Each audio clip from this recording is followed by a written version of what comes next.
Friends, prevention is better than cure ಅಂತಾರೆ. ಆದರೆ ಈಗಿನ ಕಾಲದಲ್ಲಂತೂ ಕಾಯಿಲೆ ಯಾವ ರೂಪದಲ್ಲಿ ಯಾವ ಕಾಲಕ್ಕೆ ಬರುತ್ತೆ ಅಂತ ಹೇಳೋದಕ್ಕಾಗೋದಿಲ್ಲ.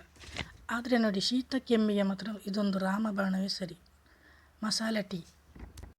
ನಮ್ಮ ಮಾಮೂಲು ಟೀಗೆ ಕೆಲವು ಮಸಾಲೆ ಪದಾರ್ಥ ಹಾಕಿದರೆ ಆಯಿತು ಅಷ್ಟೇ. ನೋಡಿ, ಅದಕ್ಕೆ ಬೇಕಾಗೋ ಸಾಮಗ್ರಿ ನೋಡೋಣ. ನಾನಿಲ್ಲಿ 2 ಕಪ್ ಟೀಗೆ 2 ಟೀ ಸ್ಪೂನ್ ಚಹಾ ಪುಡಿ, 2 ಟೀ ಸ್ಪೂನ್ ಸಕ್ಕರೆ, ಆಪ್ಷನಲ್ ಬೇಕಿದ್ರೆ ಹಾಕೊಳ್ಳಿ, ಲವಂಗ 3, ಶುಂಠಿ 1 ಪೀಸು, ದಾಲ್ಚಿನ್ನಿ 2 ಇಂಚು, ಆಮೇಲೆ ಸೋಂಪು ಕಾಳು 1/4 ಟೀ ಸ್ಪೂನ್, ಕರಿಮೆಣಸು 6ರಿಂದ 7, ಏಲಕ್ಕಿ 2, 1/2 ಕಪ್ ಹಾಲು ಮತ್ತು ಅರ್ಧ ಕಪ್ ನೀರು ತಗೊಂಡಿದ್ದೇನೆ. ಮಸಾಲೆಗಳನ್ನೆಲ್ಲ ಕುಟ್ಟಾಣಿಯಲ್ಲಿ ಅಥವಾ ಮಿಕ್ಸಿಯಲ್ಲಿ ಚೆನ್ನಾಗಿ ಪುಡಿ ಮಾಡಿಕೊಳ್ಳಿ. ನೀರು ಕುದೀತಾ ಬರುವಾಗ ಅದಕ್ಕೆ ಚಹಾ ಪುಡಿ, ಸಕ್ಕರೆ, ಆಮೇಲೆ ಕುಟ್ಟಿ ಪುಡಿ ಮಾಡಿಕೊಂಡ ಮಸಾಲೆ ಪದಾರ್ಥಗಳನ್ನು ಹಾಕಿ ಚೆನ್ನಾಗಿ ಮಿಕ್ಸ್ ಮಾಡ್ಕೊಳ್ಳಿ.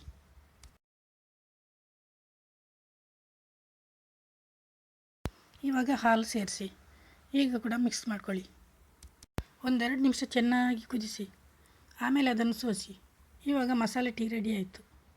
ಬಿಸಿ ಬಿಸಿಯಾಗಿರುವಾಗಲೇ ಕುಡಿಯಿರಿ. ನಿಮ್ಮ ಯಾವುದೇ ಶೀತ ಕಫ ಒಂದೇ ದಿವಸದಲ್ಲಿ ಖಂಡಿತ ಗುಣ ಆಗುತ್ತೆ. ನೋಡಿ, ಶೀತದ ಬಗ್ಗೆ ಒಂದು ಮಾತಿದೆ, ಮದ್ದು ತಗೊಂಡ್ರೆ 1 ವಾರ ಸಾಕಂತೆ, ಮದ್ದು ತಗೊಳ್ಳದೇ ಇದ್ದರೆ 7 ದಿವಸ ಬೇಕಂತೆ ಶೀತ ಗುಣ ಆಗೋದಕ್ಕೆ.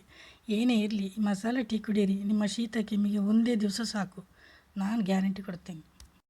ಈಗಂತೂ ಮಾಮೂಲಾಗಿ ಕೆಮ್ಮೋ ಹಾಗಿಲ್ಲ, ಎಲ್ಲರೂ ಸಂಶಯದಿಂದಲೇ ನೋಡ್ತಾರೆ. ಅದರಿಂದ ಕೆಮ್ಮು ಶೀತ ಏನು ಬರದ ಹಾಗಿರೋದಕ್ಕೆ ಈ ಮಸಾಲೆ ಟೀ ಕುಡಿಯಿರಿ.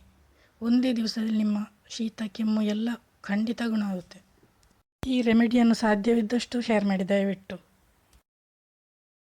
ನೋಡಿದ್ರಲ್ಲ ಫ್ರೆಂಡ್ಸ್, ಈ ವಿಡಿಯೋ ನಿಮಗೆ ಇಷ್ಟವಾದಲ್ಲಿ ದಯವಿಟ್ಟು ಲೈಕ್ ಮಾಡಿ, ಶೇರ್ ಮಾಡಿ, ಕಮೆಂಟ್ ಮಾಡಿ. ಹೊಸಬರಾಗಿದ್ದರೆ ದಯವಿಟ್ಟು ಸಬ್ಸ್ಕ್ರೈಬ್ ಮಾಡ್ಕೊಳ್ಳಿ. ಹ್ಯಾಪಿಯಾಗಿರೋಣ, ಹೆಲ್ದಿಯಾಗಿರೋಣ,